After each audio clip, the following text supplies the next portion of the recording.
Yo, yo, yo, yo! What's up, all you burners, stoners, and potheads, and especially all you gardeners out there? This is Mr. Weedman and Big Earl with the Weedman 420 Chronicles Grow Hour. How are all my gardeners and gardeners out there going? We have a special guest on, but before I start, I want to introduce my co-host, Big Earl. How you doing, brother? What's up? How are we doing, Mr. Weedman? I'm doing great, man. You know why I'm doing great? I have an idea. I have an idea why you're doing great. Because I get to get baked with you on another episode of the Grow Hour. But before we smoke, we have a special guest on tonight. And our guest is Mike with Straight A Genetics and Slept on Seedbank. Mike, welcome to the show, brother. Howdy. Who do you Thanks got in for your having lap me. there? Who do you got in your lap? This is one of my cats. We have 3 cats, but this is Blue. Hi, Blue. He's addicted to my lap. He's a lap cat, but he's a fat lap cat. Yeah. Good boy. I love it. Well, we welcome Blue to the show too. Blue, welcome with Mike from Straight A Genetics and Slept on Seedbank, man. We're super stoked. But before we get started with the questions and the talk, let's all get high, man. This is what the show's all about. Let's get high. I'm going to start, and I'm smoking. Oh, look at that fat doink, baby. I love it. Fat doinks is what we love on this show. I'm smoking out of a bowl, but I'm going to start first. I'm smoking blueberry soda, which is grown by our friend Big Earl here. Dropped me off a few strains. I love it. Big Earl, tell me a little about this blueberry soda I'm smoking while I light this bowl up. Blueberry soda. I got that from UFO Genetics. When I grew it, it surprised me. We were just talking about this a little bit ago because when I grew it, it was very like longer and lanky. And they say, it doesn't matter, sativa indica. They're both gonna do what they do. You can't say uppy downy. But I thought it was gonna be more of an upper. But man, that blueberry soda zonks me out. It puts me on. My kind of strain. Yeah. Give me that couch lock sleepity sleep strain is my fave. So Yeah. what are you smoking there, Big Earl? I rolled a couple joints. This one's a happy hour. Picked an upper to start with. Got that GH.4 on the back end, the classic deliciousness. Waiting. What about you, Mike? What are you smoking? This is a combo joint. It's got some of my Blue Cherry Headband and then some Gary Payton. Some of my favorite smokes as of late. The Blue Cherry Headband has like astringent cherry berry terps. It's just really funky. It's pretty awesome. It's hard to describe, but it's a really good mix of the headband 707 headband and my Blue Cherries male. It's there you go. That's what I was going to ask. One of my headband it was. Yep, 707 headband. That 707 fucks me up, man. When I smoke that straight, whoo, that's heady as hell, man. It gets me good. Yeah, I don't smoke just certain flavor, or I'll smoke a full on indica right when I wake up. I'll smoke sativa before bed, just because I'm weird like that, and it doesn't really affect me the same. I just like the flavors. Right. I get really high all the time, so yeah. I think the key to getting really high is switching up the different strains you're smoking all the time. Like we have a shit ton of strains, so I smoke a lot of different weed all the time, and I mix and match, and You like doing the little cross. One of our son's favorite, Paulie, was on the show. He used to love mixing Skywalker OG and Vanilla Kush together. That was like his favorite strains to mix together. But used to fuck him up. He used to just sit with his buddies and just watch anime all night long because they get so high off of mixing those two strains. I think that's what got me into the idea of wanting to breed, was the fact that I like to mix different weeds together when I was younger. And I was like, oh, wow, because it created a new flavor. You have one flavor, you have another flavor, you mix them together. What do you get? A new flavor. So it was a cool idea that kind of got the ball rolling. There you go. When I found out that anybody can do it. Like, true. Okay. Yeah, that's nice, man. Yeah, I the whole indica sativa thing, for me, it's I get a little. I still get the two really, but the sativa still make me heady. And also depends what kind of terps are in those, especially if it's a very like a pinene terp, boy, it's like going to walk out for a hike and you smell the pine out in the forest. It wakes me right up. So it just depends on the terps that's in there too. Oh, yeah. It could be a 70-30, but those terps are like, if it's more leaning of like energy style terps, or I get real, like I can go run some miles. Right.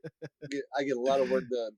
It is funny how it works, because the sativa, the thin leafed leaners, or because nowadays, like you said, sativa indica thing is kind of like a broad spectrum. So now it's just go by leaf type typically or by high type. You're typically going to get a more narcotic high from broadleaves and a more buzzy euphoric high from the thin leaves. So, and I do love a good euphoric high. I think I talk about that a lot on the show. I do like the euphoria. It's the closest thing you can get to DMT, and I'll say it again. You know, when you get that euphoria, but not so intense.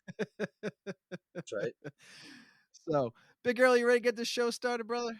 Yeah, I'm ready, man. I'm excited. I had to put the Me joint out. It's too. getting a little too high, too quick. So, who is Mike Strait, baby? Tell us, lay it on us, give it to me, man. I want to know who you are because I've been on your Instagram, and I tell you what, some of those pics you have on your Instagram, that cherry line that you got is fucking fire. Some of those pics, so I want to know who you are. When Big Girl told me who you were, I'm like, I got to know this guy. And I think I jumped on one of your giveaways one time too, just because Earl invited me. And I stopped on and said hello. There's like said hi on your feed, but just go ahead, tell us who you are, man. I'm looking forward to it because you got some fucking great grow, man.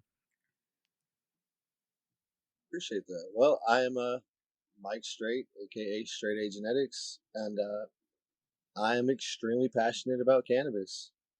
I'm almost 40 years old, and I've been smoking at least half my life, and I've been growing the last 8 years pretty much consistently. And before that, I had been around growing, but not really growing a lot myself. But smoking basically since the age 17, 18. But was around weed. Like I said, somebody in my life was growing weed at some point, even when I was like a teenager, young kid. My dad was growing when I was like a real young kid. But for me, my journey into growing was around 2015-ish. Was when I really started getting into the scene, so to speak. But I obviously there's more to me than just weed, but that's where my main focus is these days. With your dad growing when you were younger and people being around you, when did you start smoking real young? Not, you know what's funny is that I was playing sports, so I wanted to go to the NFL when I was a kid. Like that was the Damn. that was the dream. I wanted to go play ball. Like I wanted to go. That was my thing. You know what I mean? But at some point, my stepdad actually was growing big plants in our fucking. We lived in a duplex, and my stepdad, we had a little baby tiny backyard. Not even really a backyard. This doesn't equate to a backyard.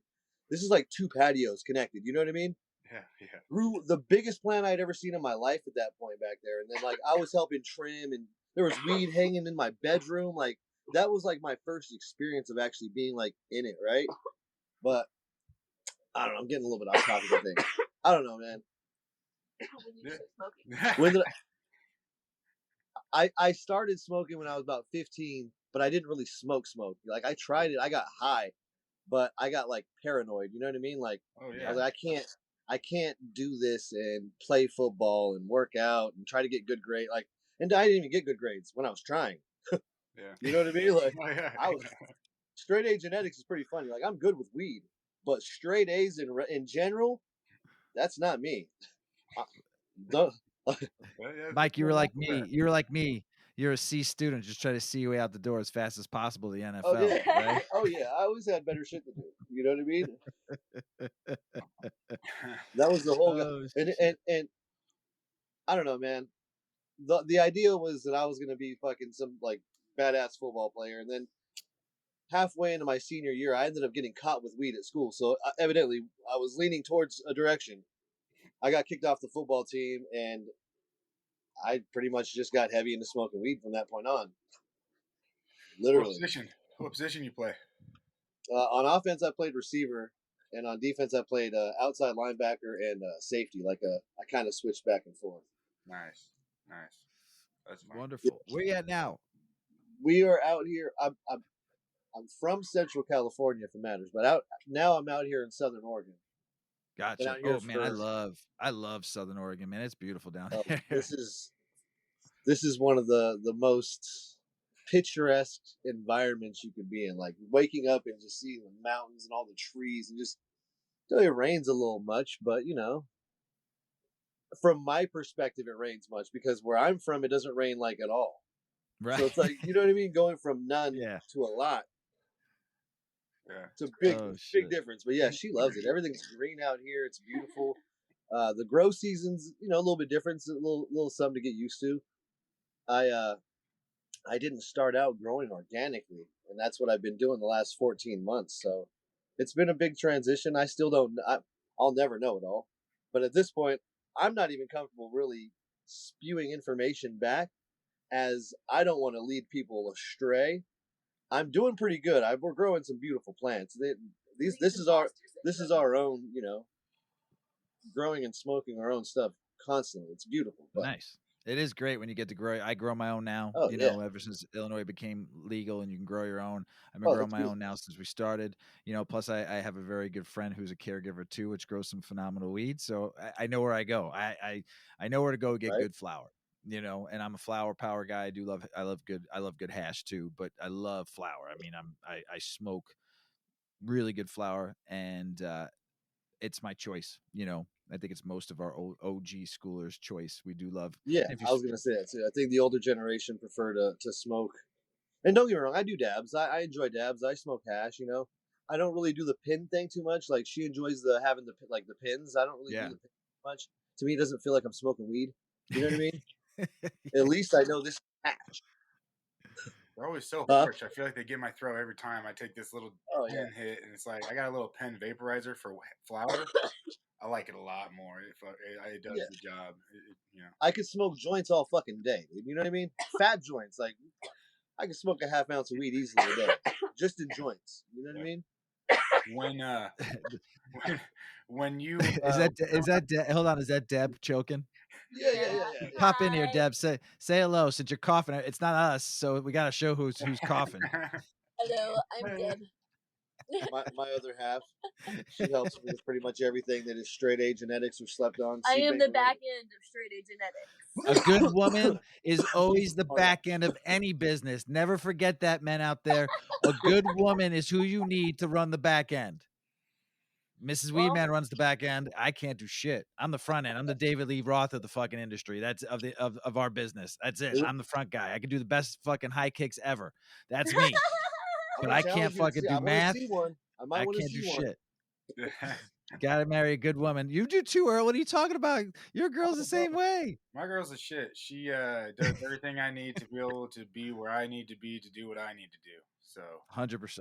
I wouldn't be here 100%. without her. I'm glad all three of us agree. And Shoddy, our producer's listening in on this right now. She's probably smiling ear to ear because she's with my son, and I know that he's got a good woman because she takes care of puts up with all his bullshit too. So right. Yes, Shoddy, our producer, shout out to you too, because we got a good woman working for the men here too. So thanks, Shoddy, what you do. Yeah. So, and thanks to all three wives for fucking making sure we keep our shit together. Wives of the industry and have them come on. Yeah. Oh God, that'd be a fun round table. That'd be a fun round table. So yeah. we lost a little focus, but that's what I love about the Chronicles and the Grower. We lose focus a lot, especially when we get baked. You gave us a little history about straight A genetics, kind of, but give us a little bit more. And if not, tell us a little bit of what we should be looking for from you. I can tell you this. So straight A genetics basically started in 2015. And I actually got two 200-watt CFL grow lights from my dad. They're full spectrum grow lights. I put those in a 2x6 fucking closet that I had, and that was me blossoming into an indoor grower, because I had grown outdoors. Nothing big, but like a couple little personal plants outdoor here and there. I helped my dad and a couple friends do bigger grows, but nothing really on my own too much. He took my closet. I took her closet, and then we combined my closet. It turned into her closet anyway. There you go. Point is, that's how it could start that small. This is literally only 8 years ago. Like I said, I've been around weed my whole life, but that was like me first trying to do it. And I turned out some pretty good plants. I didn't really know what I was doing. I had Fox Farm soil. I was using, I don't even remember what nutrients I was using. Canna? No, that's when I got further into it. I started using cocoa and canna. I was starting to fucking really blossom at that point. You know what I mean? Into the salt gardener. Yeah. But that's okay though. No, I'm not trying to put down anybody who farms with salts either. In my journey, I'm to the point now where it's like regenerative, trying to do good for the earth, and everything organic from the fucking from literally making our own soil to everything. I want to It feels farm good. one day to be able to do that. I mean, I want to be able. I mean, I got a small little 2x4x6 tent, so It makes more sense to do it like, in that small of a scenario to just go ahead and salt it up. You know what I mean? I've seen yeah, I it just compared yeah. to salts. One day when I have my Yeah. day when I have my own farm or have my own big basement like Big Earl does and be able to grow, I'm just turning and burning every 90, 120 days, man. Just getting weed, giving it to family and friends, having some fun with it, growing some Right. good smokable weed. That's what I wanted to grow with this little tent. So I feel you, man. I love what I'm hearing. It's amazing. So So go ahead, brother. Sorry. the transition of this, how I made my first strain, was pretty funny though. Her brother-in-law actually ended up he had the original Blue Cookies clone only. Blue Cookies from the Bay Area.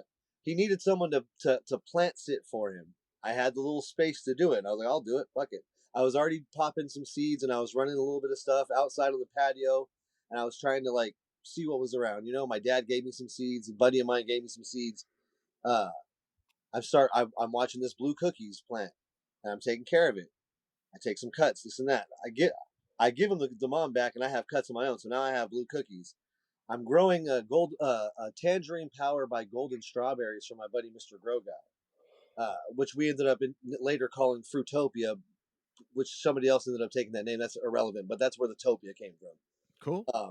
I pollinated with a male out of the tangerine power golden strawberries line, the Blue Cookies clone only, creating Bluetopia. That's my first ever strain, Bluetopia.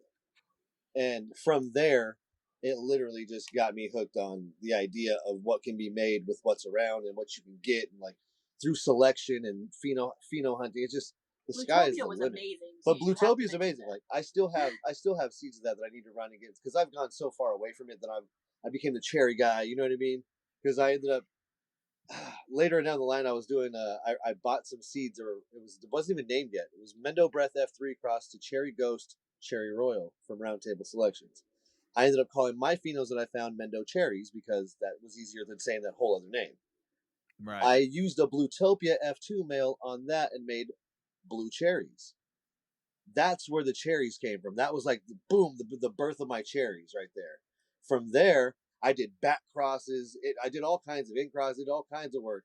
So the Blue Cherries line has become phenomenal. I found a beautiful male in that line, which made one of my first like big seed lines. From there, I made Cherrytopia, which is Dositopia Blue Cherries. 2 of my own strains combined to make my powerhouse cherry strain. I found a male in that, and that's one of my most current lines is the Cherrytopia line. So just to get kind of concurrent with where we're at real quick. Right. It progresses quickly, and that all happened within what? Within 7 years. Like I have over 115, 120 plus different cultivars in the library. I've got a bunch of different seeds. We have projects coming out the yin yang. This whole year is going to be filled with classic mashups from all the different OGs, chems, and sours you could think of, to my own work. I'll be making blue cherry F3s. I have a blue cherry mince male I'll be doing some work with. A lot of cool stuff this year. So, sounds like a fucking weed utopia if I ever heard. Yes. Not just a topia, a fucking weed topia, baby. I love it. This weed must have some sort of upper in it because it got me going. I don't even know if I took a breath in that. You haven't hit it. It's that 70. It's that 707 headband. I'm telling you, man, that shit would get me lit. That's on the That's on the Mrs. Weedman to Mr. Weedman do not smoke list. I have a do not smoke list, and there's like four or 5 strains that she will not let me smoke at all. And 707 headband is one of them. And it's off the list. Don't ever don't be around her when I smoke that shit. Like go out with your friends and leave me the fuck alone kind of smoke. Like beat it. So it's gotta be that. So now part 2 of who you are, slept on Seedbank. Yes. That's actually not just me. That's me, Debbie, and then our good friend Kaz, Casual Cultivator. We started that together in 2020 when right after the pandemic cracked off and everybody's on lockdown and nobody could really go see each other and hang out. We we made the seed bank because, first of all, I was having a hard time getting my seeds out there. And I was like, well, I feel like my work is slept on. Like, I've been doing a lot of work. I've been, I'm trying to make unique strains, and I'm not following the hype of the market. Do I have some hype strains in the library? Of course. But I'm not following those trends for that reason. Like, I like to compare and contrast and see where my work is compared to where the hype in the market is. Because honestly, and I'm not trying to, obviously I'm one of my own biggest fans, or else I wouldn't be doing this, right? But my stuff stacks up. Absolutely. This blue cherry headband, I'd love to send you guys samples next time I get a run in so that you guys can try it somehow or another if it's possible, Maybe we can meet up at a sesh somewhere. There's got to be a sesh. I like Oregon a lot. I'd do a road trip out there. I would love as long as you're dog friendly. There's always some sort of grassroots sesh out here. There's one coming in March where I'll have a booth at, and I'll have some flowers, I'll have my seeds and clones and stuff like that. And that's the norm out here. We have medical recs, so that's what we can do. We're able to go to these little functions and give back to the community, so to speak. You know what I mean? And that's definitely a beauty. And I know it's not like that dope across the country, and I think it should be. That's a whole other topic of discussion. I'm not a politician by any means, but we should all have access. We should all 100%. Have access without fear of repercussion. Free that fucking plant and stomp that stigma, man. That's what we're all about. So, Yeah. So some history, what deals do you have going on right now? Sorry about that. Type of seeds. That's all right, man. I told you, man. I told you I don't mind. I like going off. I felt that my seeds were slept on, and I felt that a few of my buddies and some we came up with the idea that we value the people that are slept on. We value the people that are craft breeders that are putting in work. And so we're gonna get our money together. We're gonna create a website. We're gonna get a little logo made, and we're gonna gather some people. We're gonna get gear together, and we're gonna make it happen. And unfortunately, it was a great idea, but we are not the best at marketing and advertising because I grow weed. We're website management. I'm not a website manager. I'm not you know what I mean? My heart's in the right place, and I'm still, we're slowly getting out there. We're slowly, what I'll tell you is if you order from sleptonseedbank.com, you will be amazed with the amount that you get for the price that you pay.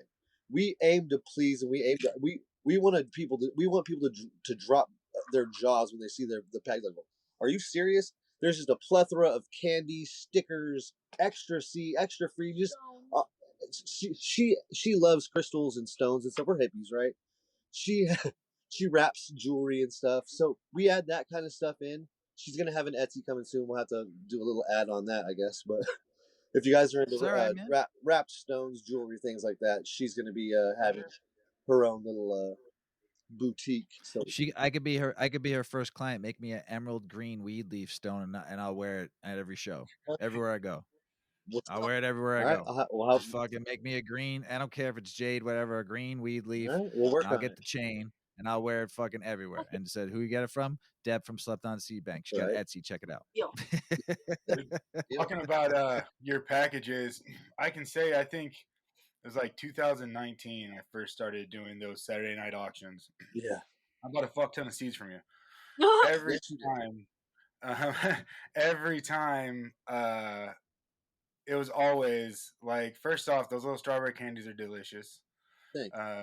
Every time there's always a couple extra packs of seeds. There's always I still have like fucking 50 stickers of yours.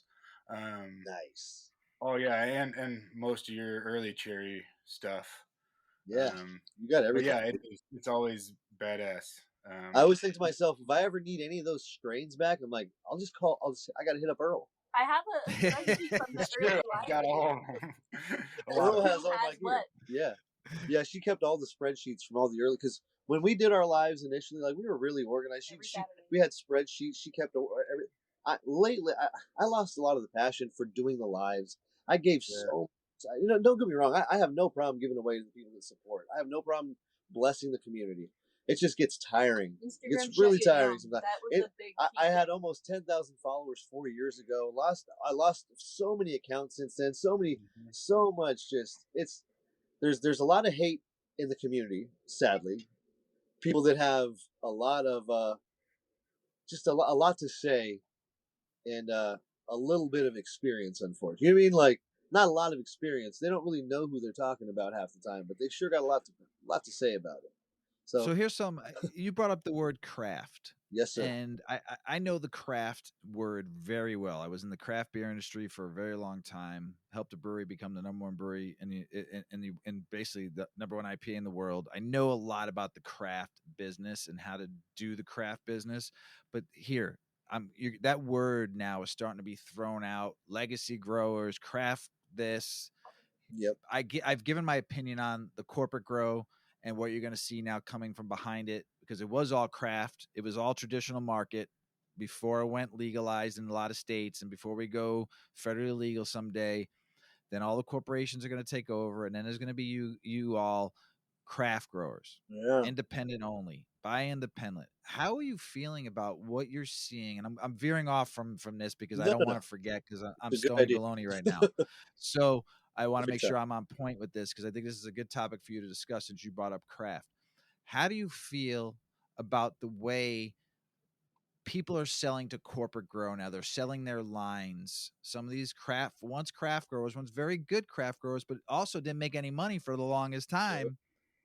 And now they're moving into selling to the corporate grows. Are you for that, or are you against it? I'm only asking because you brought up craft grow, and I respect the fuck out of craft growers. And I respect the fuck out of the OG growers. And I also got to respect business though too. It's kind of it seems like it's an inevitable thing at this point that it's the cannabis is going to get taken over by here's the best way for me to kind of use an analogy. It's kind of like what happened with alcohol. There's all these just big brands that are, Budweiser, Coors, all these big brands will say, and they it seems like they took over because of advertising and price and all that stuff. But now there's a shit ton of small breweries that are doing very, very well because they're unique. They're not doing the same thing that the other guys are doing. And I think that's kind of what we're going to be with cannabis. I think it's going to be, there's going to be what's mainly around and seen is going to be like the Budweisers of cannabis. But hopefully there's going to be like the craft brewers. There's going to be the small, like us, hopefully. We will always have something that's different, unique, kept, I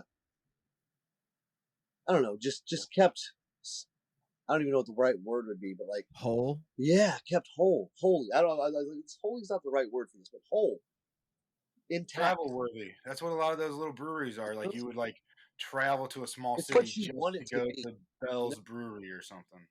You can go to. But here's the thing. Here's the thing, Earl. Bell's Brewery sold. Yes. At one time, they were the premier of being craft. I can name a bunch of them that sold. It's because I think it's tiring and they don't get the respect that they're hoping for. So they might as well, you know what? Pay me out. I'm just going to go live a nice life, not have to do this anymore. And they then put their 25. They put their 25, 30 years into it, and how done. can we as people be? How can we hate on that or be disgruntled towards them because they got out of the rat race, so to speak? You know what I mean? And that's why I'm not trying to do this for the rat race. I'm not trying to be a hype like I smoke a lot of weed. Like we smoke a lot of weed. We love what it does for us and how it affects us and how we can operate our lives with it. If I can grow enough to help other people around me and teach other people to do better, then that's a win. Like I'm not doing this to be rich. I don't care about that. If I did, I wouldn't be living in a camper at my buddy's farm. You know what I mean? Like I care about being near the plants. That's how I got all these plants in my life. That's how I got all the flavors that I'm going to be creating because I enjoy all the flavors to have. It's like you could have 31 flavors. You could have 131 flavors. It's up to you. You got 151 flavors, right? You said? Close to. We're getting there. Yeah. We're getting there. You're a little bit better. You're a little bit better than Baskin Robbins. Yeah, it's about there's so many different directions that we want to go with different projects and just doing OG projects, just doing chem projects, sour projects, blueberry we have all the different flavors you could think of pretty much. So I got a question for you though. We had Magic Beans on the last episode. I don't know if you know him or not. Nick? Yeah, a little bit. He's looking for the true skunk. You got one for him? Because he's Uh, fucking trying to do this for 10 years to try to fucking reform. He's gonna save. I'm trying to save the guy 10 years. So if you got a seed or know somebody that's got a seed, help my brother out over there in fucking St. Louis, will you? Yeah, I think the whole community's looking for skunk right now, like a legit skunk. You know what I mean? Like, yeah. And I'm we pop a lot of seeds too. Like we just popped another 120, 130 different seeds.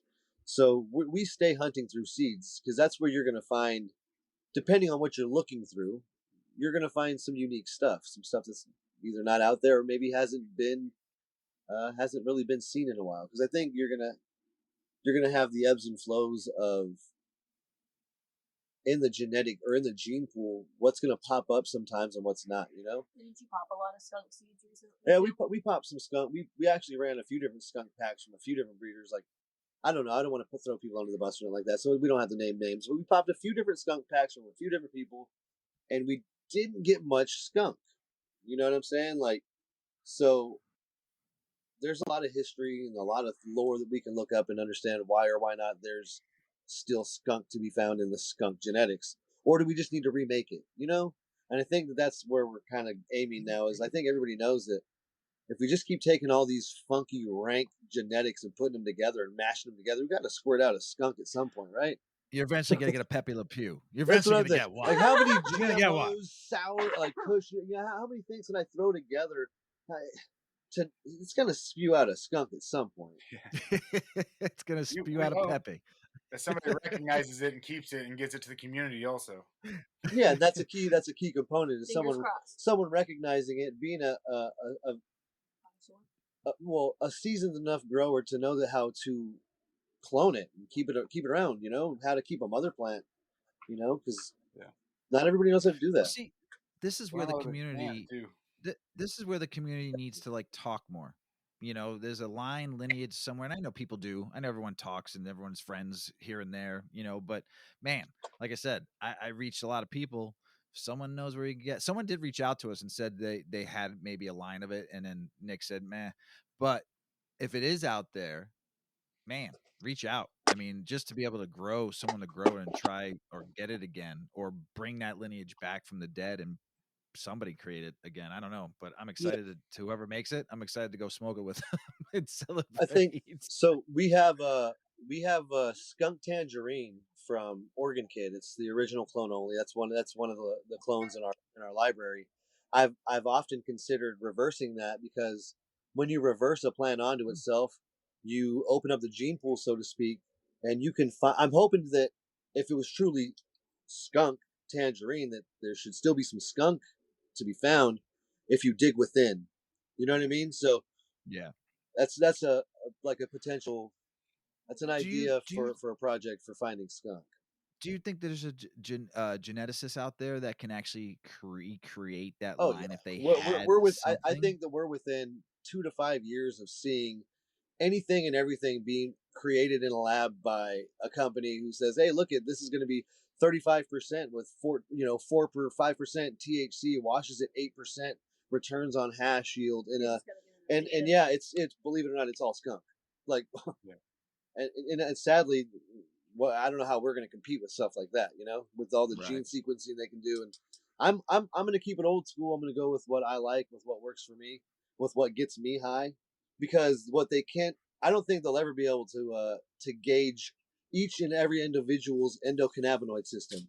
We all have our own system that works for us, and in concert with each strain that we smoke. 100%. So what works with that's why I said, like, I could smoke a sativa at 11 o'clock at night and still get a restful night. I might have some crazy dreams, but it's not going to affect me not going to sleep.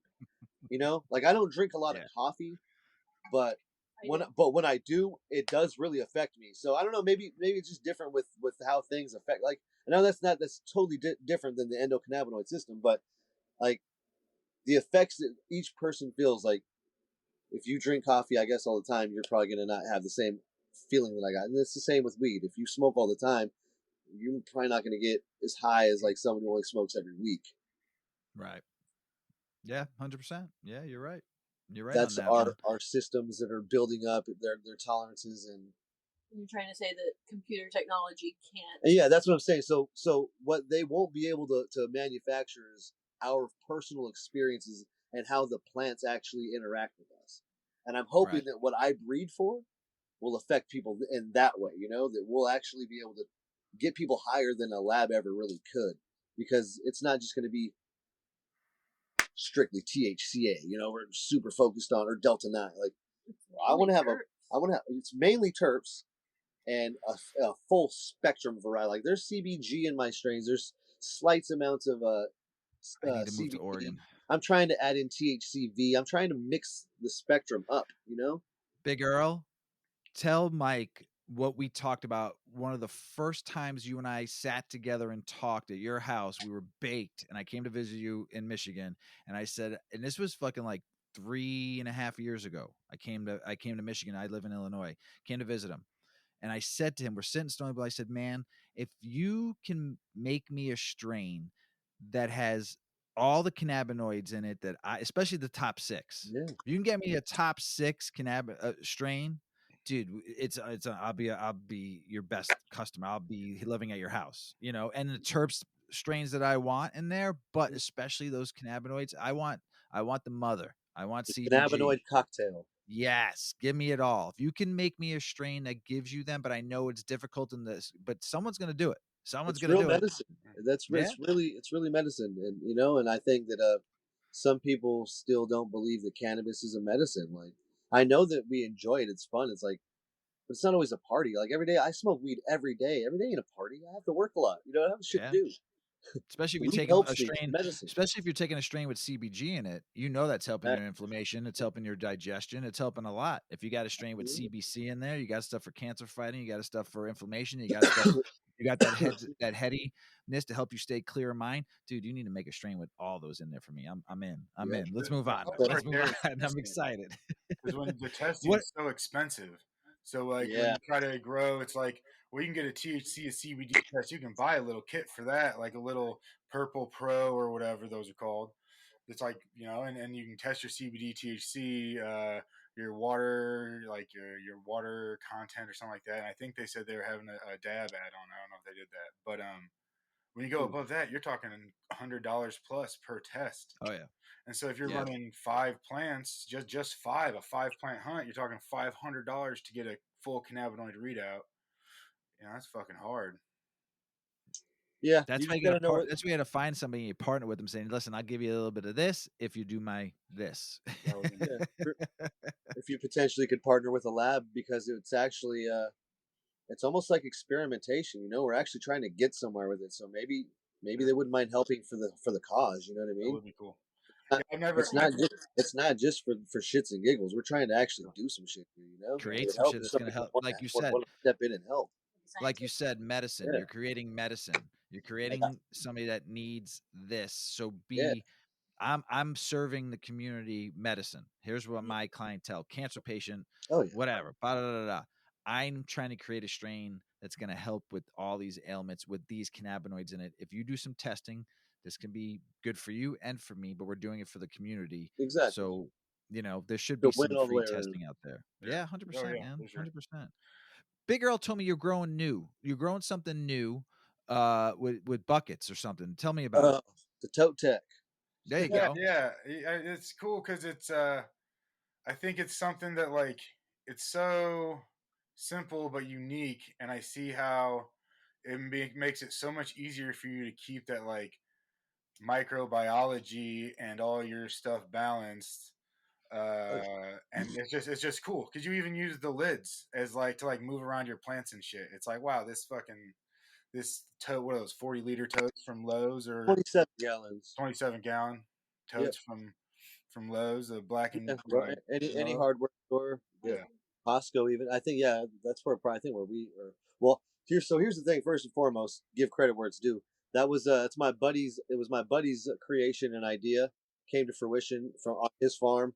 Had a shit ton of totes laying around, and wanted to do an organic full super soil run, but we still haven't had the funding for getting the big fabric beds, because evidently the fabric beds is kind of the way to go if you're going to be running super soil indoors, you know. And eventually we'll get there. But for right now, for what it's worth, the tote tech has been phenomenal. So it's 27-gallon totes. You drill a bunch of holes in the bottom of it, obviously, because you need drainage. You put the totes back on their lids. The lids actually become the water catch, basically. Yeah. Awesome. So, and with soil, you're not really watering to runoff a lot of the time anyway. You occasionally you water to runoff, but not very much.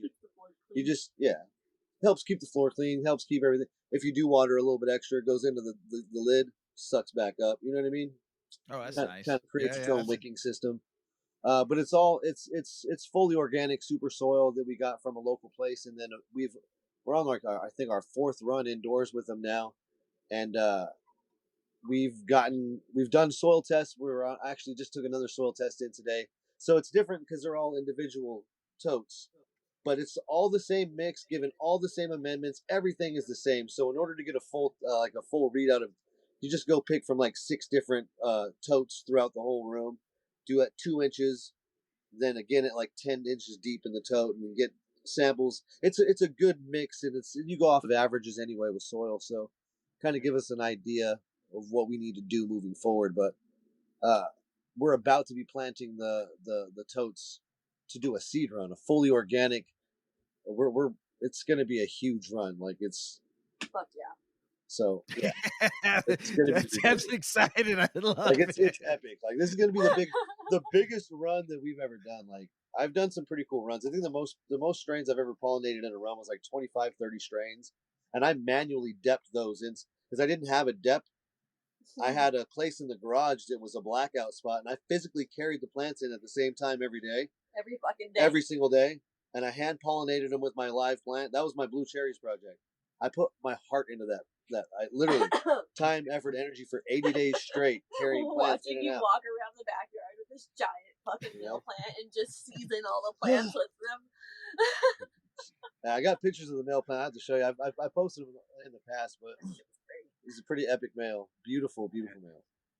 But yeah, so our next run indoors is going to be, like I said, now the original soil that we have in there was from a local place called Sensi Size Soil, and they have they've teamed up with Dragonfly Earth Medicine, and they're the DEM certified guys, DEM, which is Dragonfly Earth Medicine. Yeah, sorry, they're out here, I believe in either Oregon or Washington, but they certify farms to be what they call DEM pure, which means fully organic. Everything, all practices are nice from the ground up. There's nothing toxic happening. You know what I mean? Nice. Yeah, Nice. like an That's omri, fucking but awesome. you don't have to pay $100,000 for something crazy.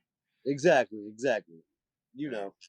Yeah. So that's what we're doing now. Now we're actually, like, for all of our smaller plants, our 3-inch pots, 1 gallon, 3 gallons, 5 gallons. We mix our own.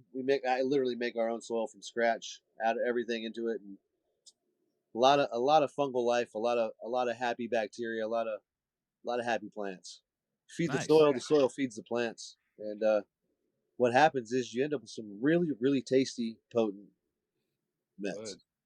And so, in light of the episode, do you find or think that the health of that soil helps a lot with your IPM, keeping bugs away? Can you keep like the bad bugs out of the soil because you have good bugs or good bacteria in there? Yeah, that's always the goal. So that's always we always try to keep the good guys in there. You know what I mean? And there's a long list of them. Yeah. And I don't have them all memorized yet. Like I said, I'm about 14 months in on the fully organic switch. Because before that, I was growing salts, or what I call synganics. Excuse me. Where I'm mostly new word. Wait. Ding, ding, ding, ding. New word. Say that one more time. Synganics. So it's synthetics and organics combined. So you're kind of running, running your Fox Farms and running whatever you need to run to make that run happen. I was using Aptus. I was using fucking, like I said, Fox Farms, some Canna. I was using all kinds of different shit. But I was using Comfrey, and like I was using a bunch of just plants were banging though. You know what I mean? Yeah. It's just I didn't really understand like I do now, and I still don't understand like I should. Don't give me another year. I'll be able to I don't know if I'll be able to teach it, but I'll be You'll able come to up with a new, explain it. you'll come up with a new word for us in another Yes. year. I'm excited. Next time we have you on the show. I hope so. But yeah, no, So, it's been a journey, and I don't know, man. I even grew the whole beard came out of. I don't know. It's interesting. I became more gay now, and I got a big old beard. It's weird. Yeah. Deb, you like it? You like the beard, Deb? I do. Yeah. Nice. Yeah. All right. Beard stays. What else are you doing for your IPM in there? What else are you doing above the medium? So it's kind of like so you basically just want to do the rotation, and I think, dude, I got a bubble in my throat here. It's a rotation. Yeah, I've been there. And couldn't talk for like 3 seconds last episode because all of a sudden it just went dry. I'm like, oh man. The side effects of good weed, I guess. Cottonmouth. But no, so like, using labs, which is a lactic acid bacillus serum. We make that here ourselves. It's something good to spray. It's good for powdery mildew prevention as well. That's not one of our main things. That's just something to do in general. Wait, real quick though. Wait, sorry to interrupt. Say that word one more time. Labs. It's labs is short for lactic acid bacillus serum. Is that a yeast? Yeah, it's super probiotic. Basically, what you do is you take rice wash, and then you add milk to it. And you let that do its thing. You scrape it'll curd up. You take the curds off, and then what you have left is labs.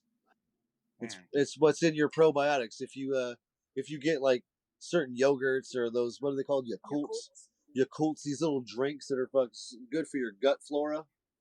Yeah. Same We thing. learned something new today, Earl. We learned something new on the Grow Hour. I see you doing that, but I just never. It was like it reminded me of kombucha, kind of. Yeah, it's kind of got that. It's the same kind of vibe as that kombucha. So how it's healthy for our guts, it's healthy for the plant's fucking systems. It's literally, that's why they say it's as probiotic as you can get, and it helps the plants with fucking everything. Does it do anything with like your bacteria or funguses or anything, or microbiology at all? From my understanding, it enhances it. It makes it more like it has like population explosions and shit. You know what I mean? It makes everything happier and healthier. Nice. So we're working with that. And then another byproduct is like, if you like cheese, you get the cheese curds. You can make all kinds of different cheese. It's homestead the fuck out of your stuff. And then you could turn. Sorry. We're into the homesteading action. Yeah. I fucking love it. I dig it. Deb coming through in the clutch.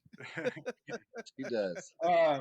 Did you ever run a different? You remember any of your old protocols? Did you ever run like we talked a lot about like diatomaceous earth or any like oil alcohol? Still use like that at all?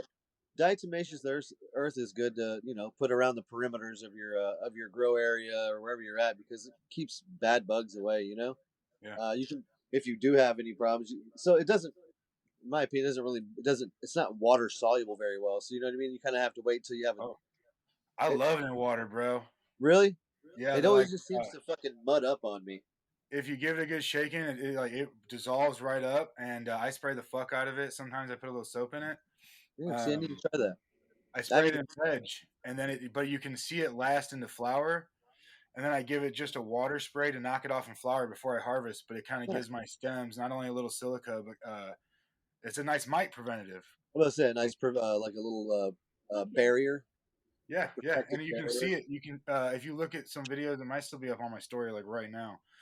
Yeah, send me that. You can see little white spots on my stems, but since I never sprayed in flower, and it just stays on my stems through, because all my it's all new growth going into flower. Basically, I just chop those bitches up. Yeah, of course. We also side note, we also use it's microthiol dispersed sulfur. It's a certain kind of sulfur that we use. Very cool. And that's like, sulfur's good for your plants anyway. It's part of it's part of the fucking elemental compounds that your plant needs. But it's also great against fucking all kinds of bad pests. So I would recommend anybody wanting to do organic, and obviously that's only in veg. And you don't want to mix sulfur with any oil-based sprays like like Lost Coast, Green Cleaner, fucking, I don't know, you name it. Fluff oil, any of those bitches. You don't want to do it because you will burn the shit out of your plants. Death. I don't want to have any responsibility in your plants dying. So please don't mix sulfur with oil based. It's in your contract. You need 10 to For 14 Anything you days. say, it's in Yeah. your contract with us. Anything you say can't be held or used against you in the court of Weedman 420. There you go. You're good. Meh, meh. Yeah. Dad, No, you I like do that? care Check. about other people's gardens. You know, that's one thing we should care about as a community is other people's gardens. You know, we want people growing dank. That's the reason why I offer seeds, and I've offered clones as of recent, because I'd like to see people growing super dank. You know, like, and I think that some of the stuff that I have is as good as it gets. Don't get me wrong. There's people that have as equal fucking fire. I'm not saying that I'm like top of the food chain, but I'm saying that our strains and our collection of strains, they're gonna work just. You grow the dank. You grow. Admit it. You grow dank weed. Absolutely. That's what you. I grow decent good weed. You grow the dank. That's what you want.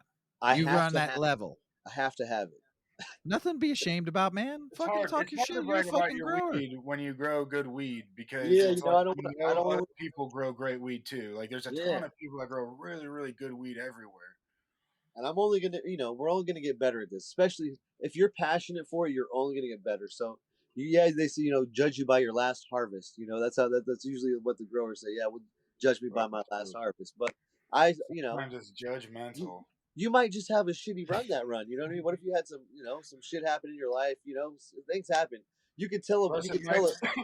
You could tell a gardener's mental health by how their garden's doing. Trust me, I've seen it.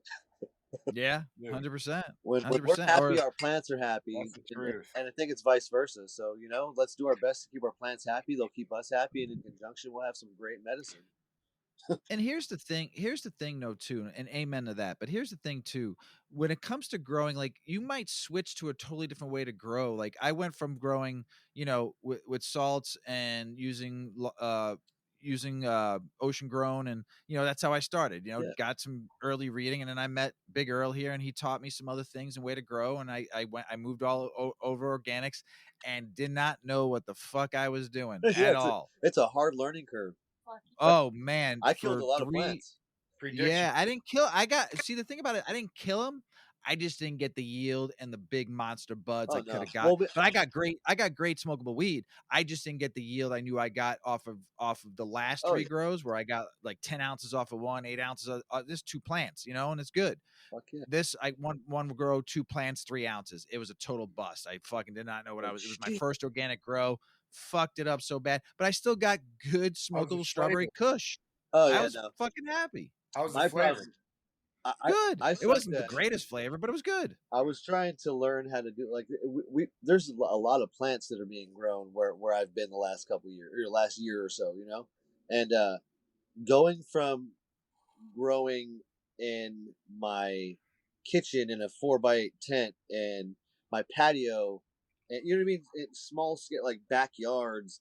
It's a big jump to when there's 5 acres and there's there's plants here, there, there's plants downstairs.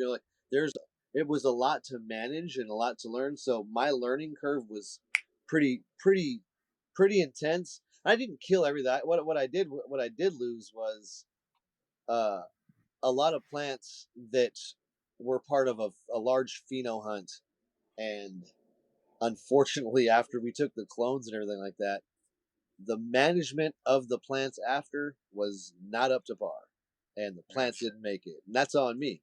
That's on me for not knowing and not getting it out of my comfort zone enough to even ask for help, because I was too prideful. I could do this. The one that got away. The one. The one you said, if I could just have that one motherfucker back. Oh man, from this last year or from ever? Forever, ever. Blue Cherry Kush Breath 19. Yep.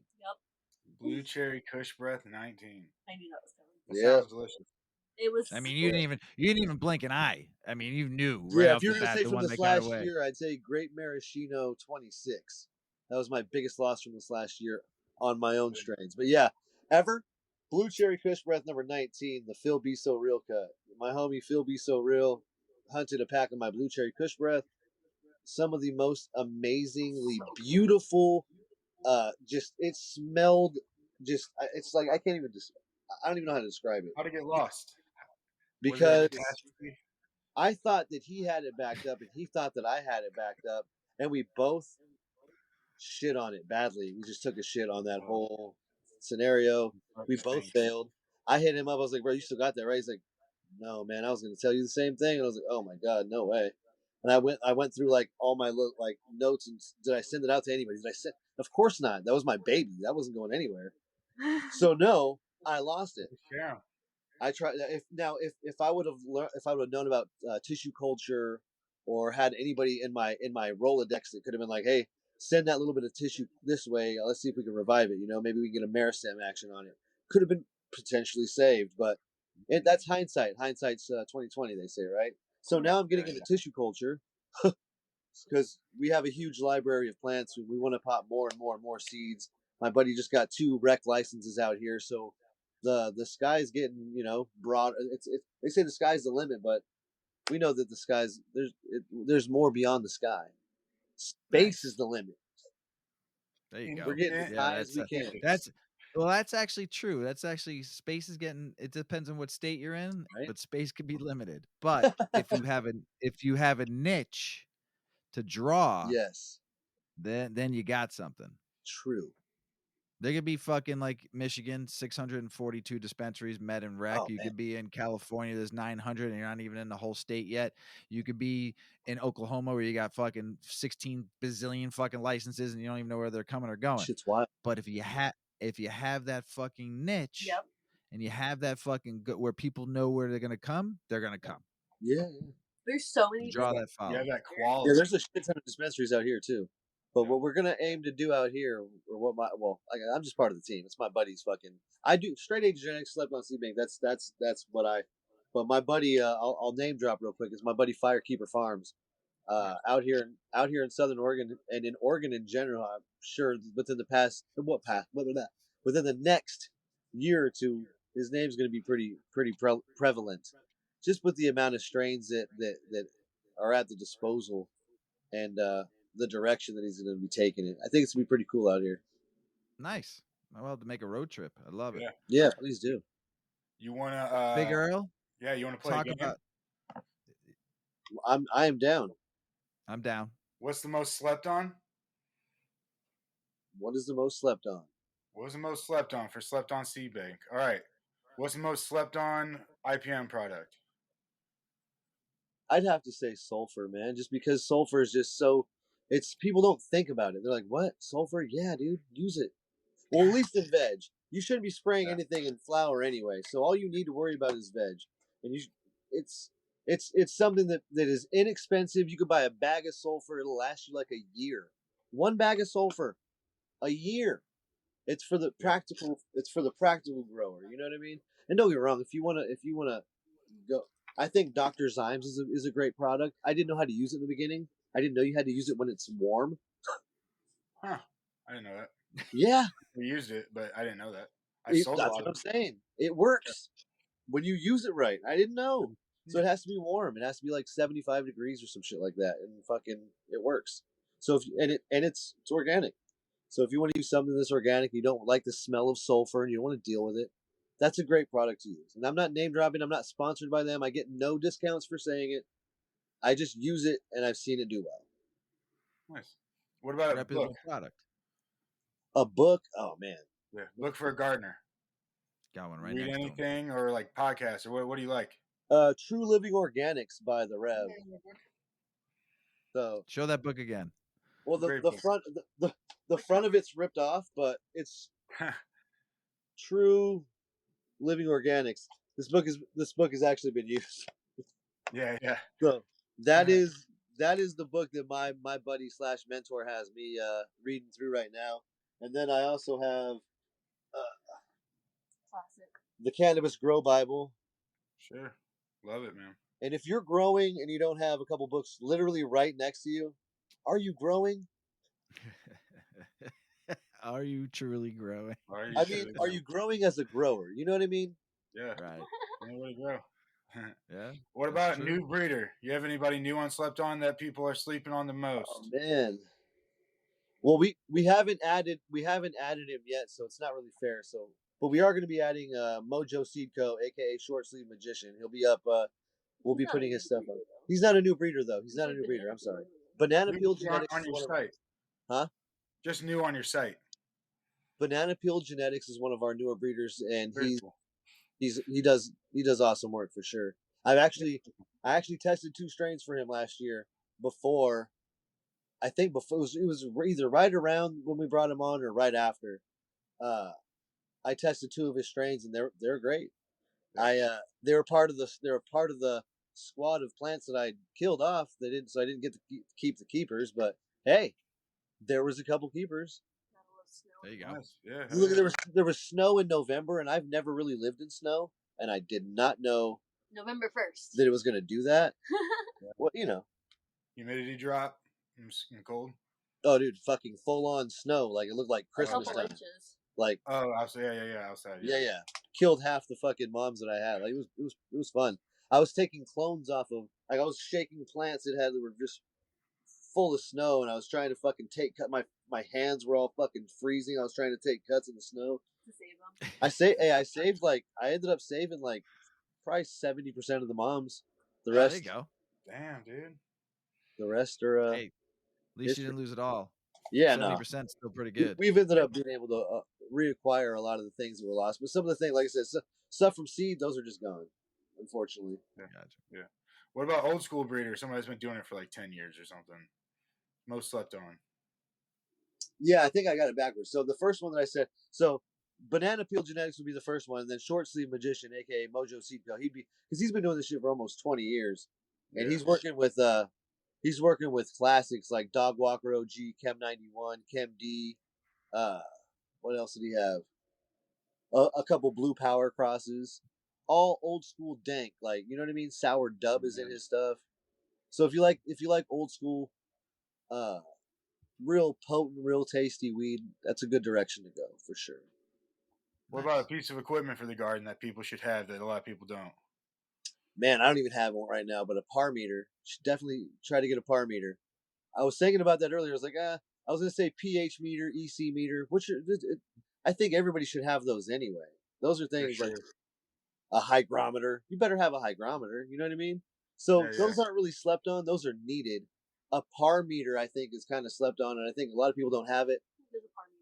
Especially with LED. Check how That's good. how light intense. Yeah. Nice. What about Canaline?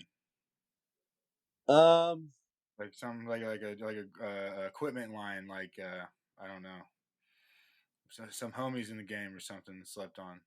Casual Fields Comfrey. There you go. That's not equipment, but they make amazing ferments, and I've been using their, well, for like the last 4 or 5 years now. Yeah, soil additives. Yeah, soil additives, ferments. Yeah, hell yeah. Like equipment, I suck at knowing all the different little equipment you should use. I'm trying to think of the grow room, like, I don't know. What about a genetic line outside of your own? What's the most line slept on? The line that's most slept on from somebody. In slept on Seedbank? Yeah. Let me think. Man, I think everybody is slept on our Seedbank. You know, sadly, I think they all do amazing work. Mr. C Seeds, Bearded Beans, Big Pond Genetics. Big Pond's so popular though. Big Pond's getting a little bit more popular now, for sure. Yeah. Is there a strain or anything from them we should be looking for? Say somebody say, hey, you go this strain. I know we can call out everybody at some point. We'll call out everybody on here because everybody you always add, everybody you add, I like. Recently, just from what I've seen, I'm sorry to interrupt you. Mr. C Seeds has been getting a lot of attention on his cranberry Skittles line. So if I can say anybody that's been getting a little bit more biz out of our slept on group, it's that cranberry Skittles line, and it's what I hear and see is that it's got washers in the line. So people that are looking for hash production, you know, if you want to make hash rosin or bubble hash, that line has got crazy terps, crazy potency, and if you're looking for washers that wash above 4%, because 4% and above is like you're in the game, and that 4% number is So you take your fresh frozen material that you get, and let's say you weigh it out, whatever it is. You then go through the whole washing process. Whatever hash you get from, the 45, 70, 90, 120, what is it? What's after that? Is there any more than 120, 220? I don't know. You the full spectrum. You put all the fucking the different hash together, and then you weigh that out, and then you take that and you squish that. So whatever you get out of that, whatever the actual hash rosin is determined by the difference between what you start with and what you end with. So anything above 4% is incredible. Yeah. The higher you get, the better, obviously. Yeah. Cool. Yeah, that's what I think. A lot of people that do dry, they hear numbers like 5%, and they're thinking dry weight, and it's like that's fresh frozen weight. Yeah. When you're talking like a rosin or anything like that. Exactly. And I've been getting into hash the last year too. I've seen some fire. Making it yourself, making your own rosin, pressing it, cold water hash, taking it out, put it in the press. I haven't gotten as much press action as I'd like, but that's coming soon. I've been learning to wash, and that's like gotcha. Just making the bubble. You know what I mean? So yeah, we've washed a few different strains now. I got a lot more washing to do. Just life has been so hectic with a lot going on. We're going to be moving here in the next couple weeks, so we've been doing a little bit of fundraising, going live and stuff like that, selling off some sales from our breeders that slept on, from my own personal seed, like my own vault, and of course my own work. I don't know where I was going with that. I'm sorry. I'm high. Yeah. On the second fat doink. It's all right, man. That's what I love about the show. Let's no, you were talking about hash and we were talking about rosin and stuff like that. I need to wash a hell of a lot more. So I got the bags already. But it's like having space. You got to have freezer space. You know what I mean? You got to have your shit in line to do it. So if you don't have, we're missing a key component right now, like space. You know what I mean? Right.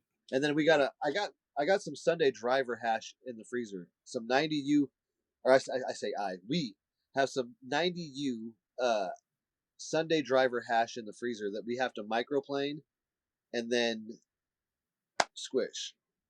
If we can just microplane it and get it down to full melt. If it works for that, but I'm still learning. I don't know exactly. What's microplane? I'm not familiar with that. Microplaning is taking the hash is frozen in the freezer, so you have to literally kind of do this in the freezer unless you have like a fucking walk-in freezer like badass hash makers do. They have a cold room, so you do everything in the room. It's easy. But basically, you take your hash and what are those things called? Those little mesh things. So like a sifter, like a baker uses a sifter for fucking flour or something. You take it in there and you use a spoon and you literally sift it onto parchment paper. You take your hash in a big chunk that's frozen and you do that onto the parchment paper. And what it does is it makes it down to almost like a fine powder. You know what I mean? Or a fine like sandy consistency. And then from there, you can go a couple different directions, and that's still what I'm learning. So like I said, I don't want to be wrong and mislead people, but we're still getting that next level where from that point you can either take it and make what people call full melt, I'm pretty sure, and there's no more, you don't do anything else to it. You air dry it or you freeze dry it, and then you literally take it and you squeeze it with your fingers between parchment paper, and it makes what we call little flags. They literally look like little flags.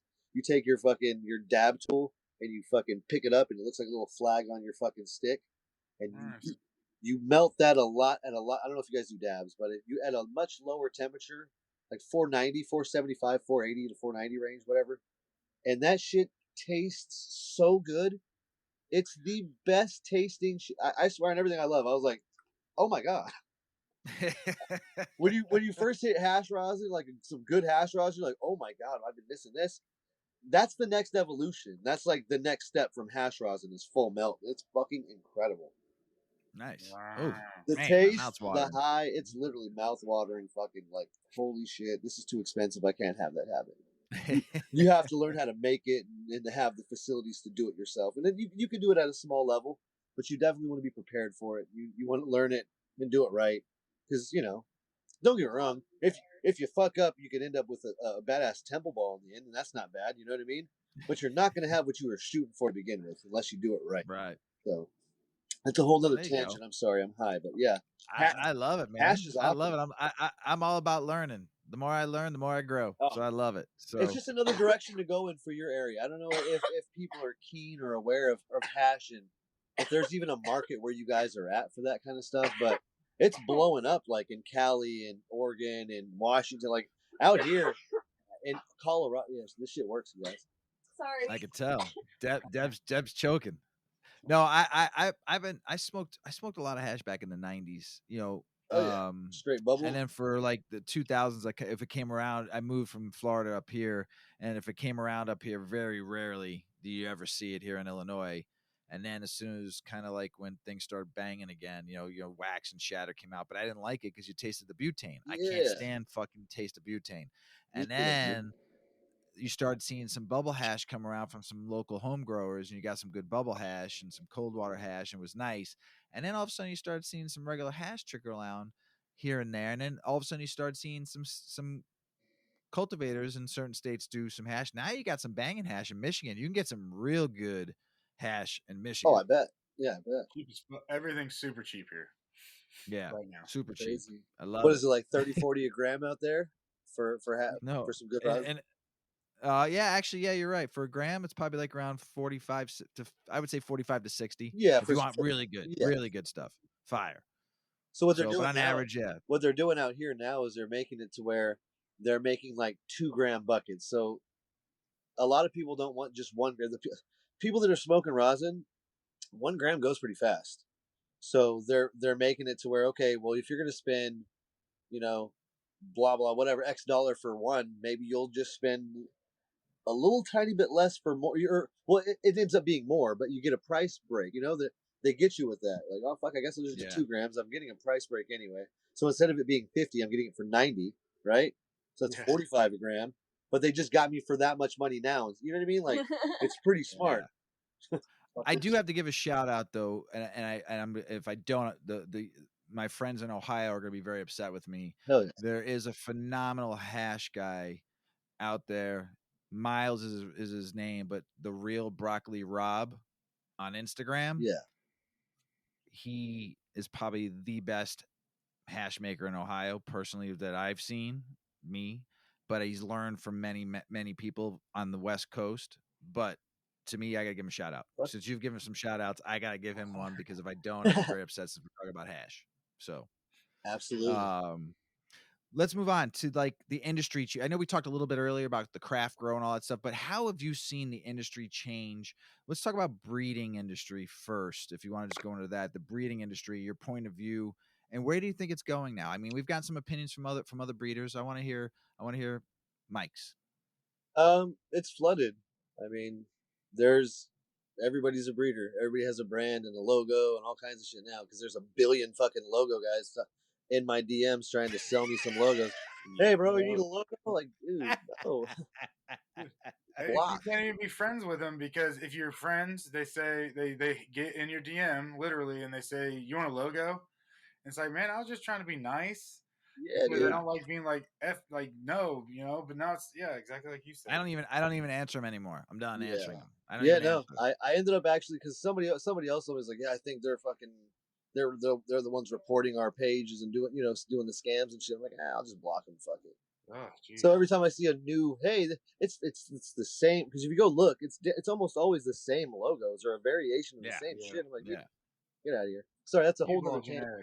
But basically, there's a lot of new people. I'm not going to just shit on saying that there isn't going to be some cool new brands that are going to develop in the coming years. There's going to be some cool stuff for sure.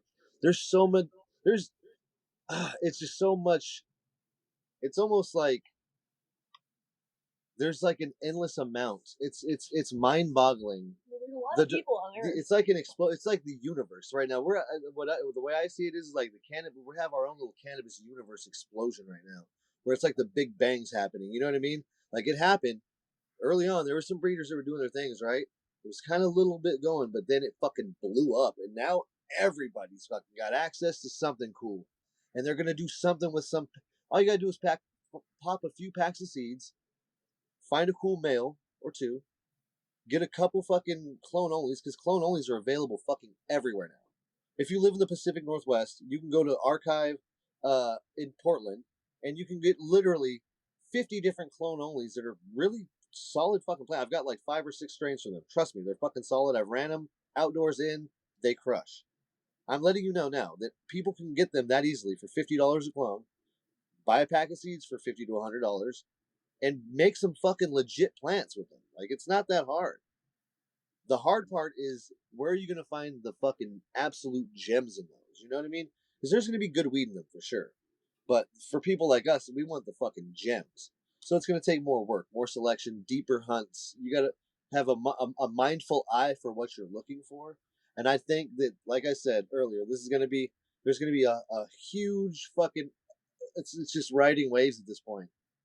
People are all trying to get the same clone onlys to hit with a certain male that they have that they think is better than everybody else's, and they're all putting out basically the same shit. And I'm not trying to talk shit to anybody. No names in general, not personalizing it or anything.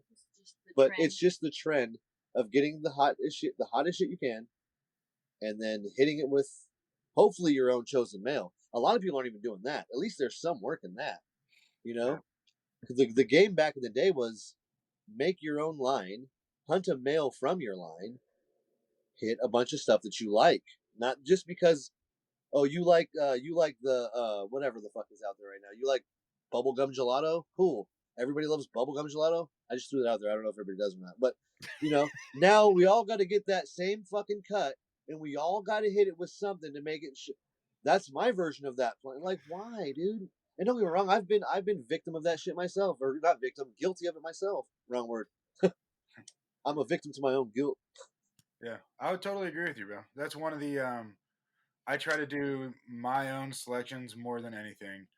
I definitely grab some homies' plants, but that was one of my goals in such a large seed collection, is that at any time I can go after any flavor that I'm looking for and do that, do that cross. The biggest downfall is I don't do big selections.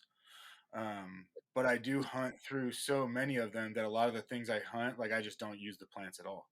Yeah. Like, if I'm hunting through 6 or 7 seeds and only one's looking good, it's like, I'm probably not going to use it, Yeah. Unless it's really looking good, then it might be. Right. But yeah, but those plants are all the plants I get from somebody else. They always piss me off because I'm like, man, these are so good. I have to hunt so hard to find something like this. Like, I don't even find something this good in a single full big hunt, and you just gave me 5 of them.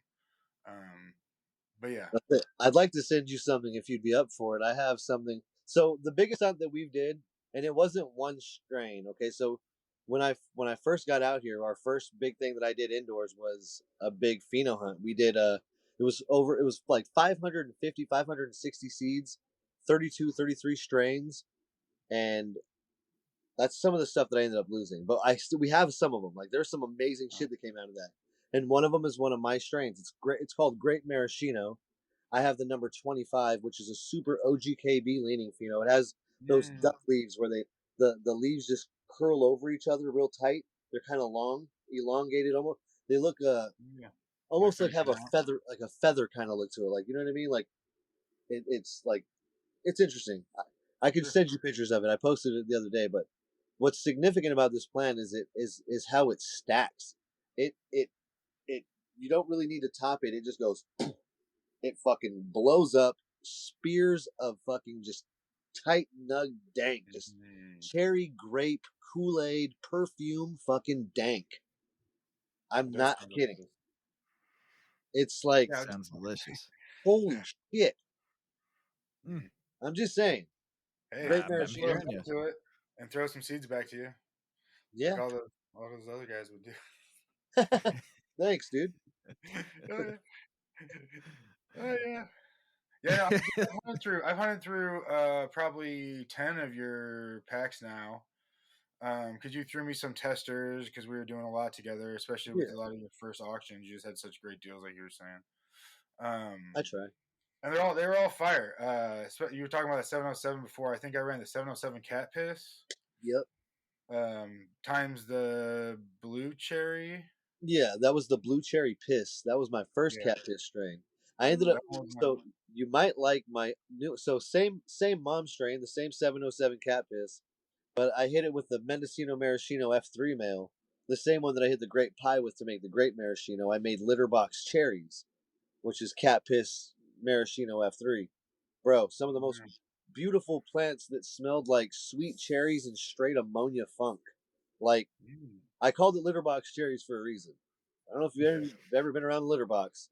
Kind of fucking stinks if it's not clean. So imagine that in cherries. And if you don't have Delicious. Super every tasty. every nerd right now listening to, I'm a nerd, so I can call people nerds. Every nerd out there is drooling right now. I'm an anime nerd, a game nerd, a weed nerd. I'm a nerd, straight up. Always have been, always will be a nerd. Own it. Every fucking weed nerds right now is going, this is amazing, amazing. So I appreciate that. so what do you think people don't realize about what you do? What do you think's the one thing that you wish you could tell people that you don't think they understand about yours? You know how they don't understand about what you do as a person, as an occupation, whatever you want to call it. It's actually work. It's not like, hey, dude, I'm a fucking pothead stoner. I just wake up fucking whenever. Everything's chill, bro. The plants just kind of do their own thing. I just hang out with them. Nah, it's work. And it's every day. It's all the time. And, sometimes you don't get paid because it's not like it's not like a 9 to 5, you guys. I don't got a 401k. I don't got none of that shit. I have a passion for the plant and a love for what it does for me and my family and my friends. It's actually kept me alcohol free for almost 5 years now. hell yeah. Nice. Congrats, dude. Thank you, appreciate you. Congrats. I definitely attribute my success of staying alcohol free to cannabis and having the different varieties in which you can partake of it. You don't just have to smoke weed. You don't have to have bong hits or joints or blunts or fucking pipe hits. You can have edibles. And you don't just have to have brownies and cookies. You can put it in your fucking meatloaf. Do whatever the fuck you want. It's your life. Enjoy it how you'd like to. Like we do dabs. We smoke joints. That's our main. And I take bong hits. We do bong hits too. But you work. I like a good. I like. But I a work good my bong ass rip. off for this. Like I get up every day, and the first thing I do is put on my boots and go make sure the plants are all good. Make sure that whatever's got to get done that day gets done. Today, everything got fed. You know what I mean? Everything pH to 6.0. It actually wasn't a big feeding. Today was real light. I'll give you a little insight. I don't know if anybody is fond of SLF 100 or know what it is, but it's an enzymatic product. A lot of people use it in soilless media like cocoa, rock wool. It helps keep your lines clean and fresh. But what it does is it prevents nutrient lockout within your plant, and it also reduces. It eats away the old roots that are dead and makes it to where fresh new roots can fucking explode. What's that called again? SLF 100. Another one that I don't get paid for. I'm not sponsored by them. I use their products and it does well for my plants.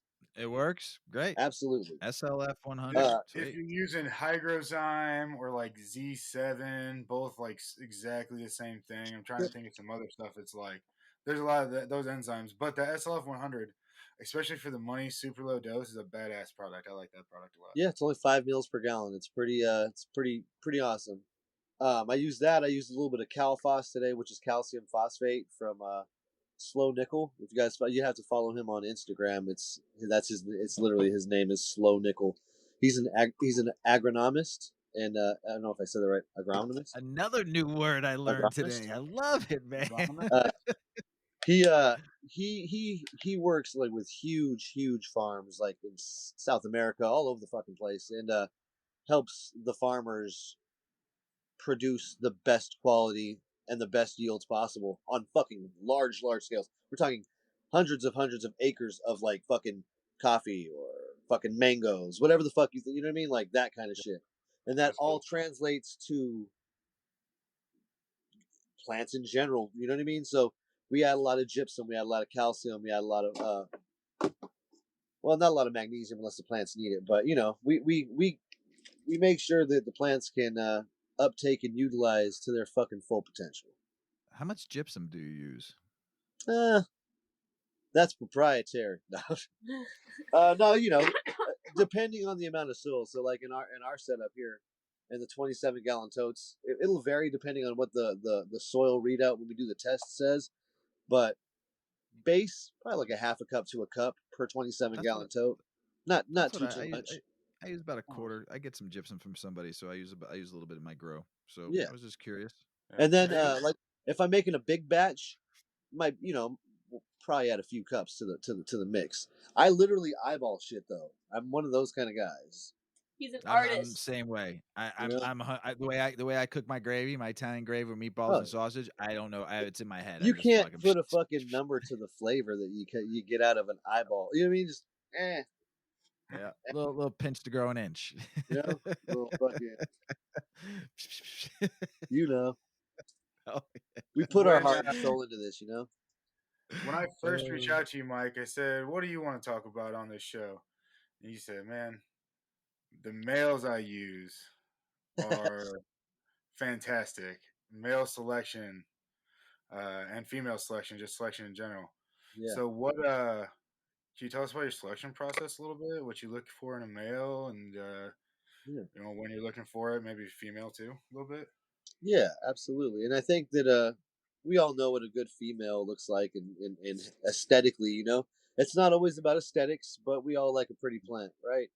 So I guess the goal as a breeder is to try to combine the potency with effects with a pretty plant that's going to yield well and have that feeling that we all like. You're breaking up bud; it just has a certain feel. You're like, oh man, I like breaking this fucking weed up. Kind of like food when it's prettier, it tastes better. Yeah. Kind of has that effect. But so what I look for, I look for a plant that is going to have natural vigor, that's going to do a little bit better than its siblings off the fucking rip, and then also how it does according to the feeding schedules that everything else is on. You know what I mean? Like everything's getting the same shit. Where are they at? How is it growing? Is it branching well? Did I have to top it? Does it respond well to branching and topping? Those are things that I look for.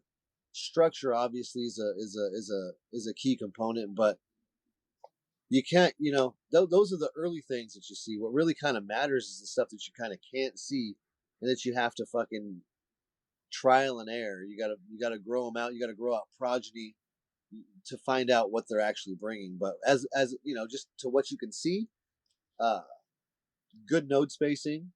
So you don't want to be too tight, but you don't want to be too far away. You want a good balance. That's or to me what I'm looking for. Sure. To each their own. I want something that's going to carry the genetics that I want to push forward. You know what I mean? So I'm not just going to use any male, so to speak. So even if it's a good male, that's the hard part about doing this, especially as a plant hoarder. I'm a hoarder for sure. I want to hold them all. Yeah. I don't remember what I was saying. The things you look for in a male. Damn, Deb. Good thing you're sitting next to him right now. Yeah. I love it. Stem rub is not key for sure because that could translate in different directions. But I definitely do like it. I still do it. I want to know. So that's not just what it smells like when you're feeling the stem. Is it have a tacky feeling? Is it smooth? Is it rigid? These are different traits that hemp style plants have. You know what I mean? I'm not looking for a super fibrous plant, but I definitely want it to have strength. I want it to have strong fucking branching. I want it to have naturally. It's hard to explain this one too. Lateral branching is not necessary, but it's definitely a good trait that I look for from a male. I don't want it to necessarily go fucking shoot. I want it to get to a certain level and go, and then all the inside branches go up, out, up. So that's when you get a full bush effect without even having to top it. There's certain effects that you'll see from the plants when you're growing them. I've grew fucking thousands of fucking plants the last year or so. So I got to see a lot of different strains, a lot of different growth, different traits within the growth of the plants. Yeah. Certain things that lollipop better. And that's when you remove all the undergrowth and let the plant just have a main canopy on the top. To having Christmas tree style plants where you just pretty much leave it and see what it does, you know? I like that sometimes. And everything in Letting it between. I like growing one outdoor and just letting that thing just go like a Christmas tree and just saying, fuck it, let that thing go. Yeah. It's pretty. It's cool. It's pretty. You end up with one huge fucking cola, and it's pretty cool to have that. You know what I mean? But sometimes, depending on the strain, it might not do well with mold and shit like that because it's huge. You know what I mean? Maybe it holds water too much if it's outside. Trust me, learning a lot. That's a component a lot of people don't look at. They like, I want super dense buds, and I like dense buds too if they're smaller. But when you start getting large dense bud, you end up with issues. Yeah, it can be really problematic. So growing for just the biggest flower, it's not terrible.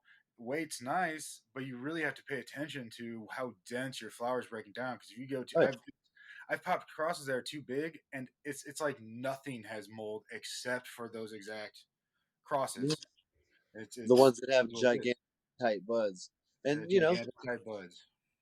That's why you gotta be kind of mindful of it. That strain might be better for fucking hash. Maybe you harvest it a little bit earlier so it doesn't go through the fucking to the point where it's too humid outside, it's too wet, and now it's going to be retaining water within the bud too much. That's how you get the bud rot and the mold to start happening. Also, to prevent that though, coming full circle back to labs. If you've sprayed your plants thoroughly during veg and up to the first 2-3 weeks, and this is, people could argue about it, but you can spray labs to the last day of flower. No joke. Doesn't affect it. Doesn't hurt the plant. The only thing that people could say potentially is it might affect taste a tiny bit.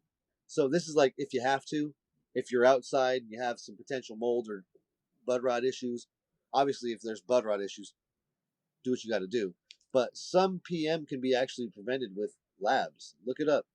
Some homework for the people. Research. And also, labs make something called EM1, and EM1 through 5 basically. But that's EM1 is effective microorganisms.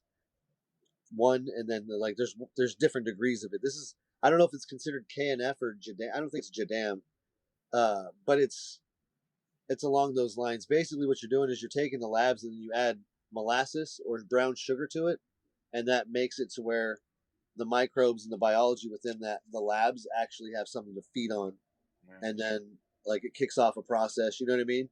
And then when you spray that, you can dilute that like 15 to 30 mils per gallon or some shit like that, and spray that on your plants, and they fucking go hard.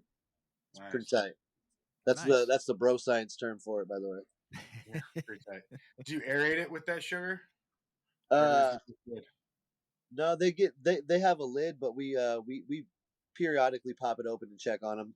And there's a time frame when you first do it you leave it on for a little while, and then gradually open it, more and more and more. Nice, but more IPM. It builds a shelf life for it, and it's really, really, really good for the plants. It's good for the environment. You could spray it on your plants outside. They'll love it. Man, I was gonna ask you some more words from Mike, but one last word, man, and then give yourself a plug. Oh man, just don't stop, because you got this. We got this. I think the moment we that's with anything, and that's just in general. It doesn't have to be the weed game, but I think it's easy to get down on ourselves in this world and this economy and the rat race that we all live in, and I think that as long as we don't give up on ourselves and each other, I think that we'll do just fine. And thanks for having me on here. I'm not the best at fucking doing the live thing, even though I've done a ton of them on my own, but like I still feel like I'm not like super social, but I'm trying. You did great, man. You're the king of live. Great. Imposter. And you had your co-host Deb. It made it even better. She makes my life a whole lot easier in general. So she's back there holding a sign saying "Wrap it up." Yeah. She's like, I'm tired of sitting here. It's time to go trim. I've had way longer lives. Yeah, back in our 4-hour, 5-hour fucking 7-hour lives. You've gone 7 hours. Yeah, marathon lives. We used to do marathon lives back in the day where we would just go for Holy shit. hours, just Dude, getting high, hanging out. I would hang out until like 1, 2 a.m. my time, which I don't do ever. And you guys would still be going. I was like, I cannot do this, guys. I'm so sorry. I'm Yeah, these things. it becomes But- like a marathon of just smoking and hanging out with the homies, and Yeah, it was awesome. It still is. I love seeing you on. Usually, is it still usually Saturday nights? we're gonna get back into doing them on Saturday nights. What I need to do is definitely have a date, a set time, and actually have Adding more structure. Into more it again. structure, more organization. Makes it feel a little bit less chaotic, and it will literally be less chaotic. Instagram shutting us down and restricting our accounts has made it really difficult. So we're trying to just come back from that and not like let it get us down. Yeah. My main advice though was just to just keep on keeping on, basically. You know what I mean? Because sometimes we're gonna fail. We might fail a lot more than we'd like, but if we don't let those failures stop us, they'll actually make us have a lot more respect for ourselves and for the journey. You know what I mean? This is a fucking journey, and I'm only like 8-9 years into this, and it's been tiring at times. It's been taxing, Especially now. Hard, but harder and harder. Dude, but what happens and what comes full circle is the fact that I know how much I love it. You know how much I really love the outcome, how much I love the potential. I get so excited for just new seeds. You know what I mean? Or, oh, hey, I acquired a new clone only that I've been really wanting for a long time. Like, oh, fuck, it's like collecting fucking cars or something like that when you're, or baseball cards or football cards or something. You know what I mean? Or I guess now for the newer ages, like the Pokemon shit. I don't get it, but it's the same thing. So I guess I do get it. You know what I mean? They're collecting things, and it's like, this means something to them. I can smoke our fucking Pokemon. You know what I mean? Like, so one of my Pokemons is like fucking Ghost OG. You know what I mean? I got Ghost OG recently. I'm so happy about that. I know it sounds like some nerd shit, bro, but we're nerds, right? Oh yeah, nerds as they come, especially man. on I'm a nerd as they come. Like, there's just certain strains that I've wanted for a long time, and I'm just happy to have them. Like the library that we have now, like I don't have to keep acquiring things. To be honest, I could just build with what I have and grow it and be happy forever. That's the hardest thing to do. You see like 500 projects that need attention, and you're like, well, I could do that, what I should do, and work on some back crossing and work on some of this and that. But I also have all this that I could do. Right. It's always there. There's a ton of options. At least that's the cool part for us, right? No matter what happens, we can always fiddle faddle on our own, even in a small tent, and just have fun, and hopefully it continues to grow big, and we can all continue to progress and expand. And I don't know. I don't know what's going to happen with this. Like I know that it's going to continue to get bigger, and we might get smaller, but if we don't give up, we can still, I don't know. We got to be like mushrooms, We got to be like a mycelium mat. Fucking sometimes we have to lay low, and then sometimes we flower and go fucking. There you go. Spread your spores. Listen, yep. Mike at Straight Agent X, I think you're going to be just fine, my friend. I appreciate you guys. You got some heart. You got a good woman next to you. You got some passion. You got love for the game, and you ain't stopping. You're just going to keep on growing and breeding and pheno hunting, just like Big Earl here. You got a love for the plant, and that's what it's all about. So give us a plug, man. Give us a plug. Tell us about your sites. So Straight A Genetics is my IG. I have two. What is it? I have Straight A Genetics, my main, then I have Straight A Genetics 2.1. Those are my IGs, and then I have SleptOnSeedbank.com. That's where you could find a lot of my work. And I actually we need to go and update the site. We need to do a lot of inventory and stock adjustments. So I guess another way to get a hold of me would be sleptonseedbank@gmail.com. There you go. You can email us, and I can give updated lists or availabilities of what I currently have at least on hand. Cool. And yeah, I don't really. I mean, I don't really use my Twitter or anything like that. I don't have a YouTube yet. I say yet because you never know. I don't know. Yeah, it will come. Cool. If you want it, the way I'm hearing from you, it will come, brother. So, Mike, Deb, Straight A Genetics, Blue the cat, we appreciate you joining the show. Good luck in all the new ventures and all the new stuff you got coming down the line. Thank you. Big Earl, you're welcome. Big Earl, You got anything else to say, brother, before we take off with these guys? Not a ton. Playing off what Mike was playing off, make sure you get all the CalMag that you can in there. If you are feeling a little down, spray the CalMag, drink the CalMag, water the CalMag, and you're going to be okay. Hell yeah. Add And it everybody in. out there in the world, we love you. Yeah, Don't forget Mr. the Weed Cal Man and Mag. Earl, you guys are awesome. We appreciate your time and energy. Till next Thanks, time, Mike. huh? It's been a pleasure. Till next time, brother. Peace.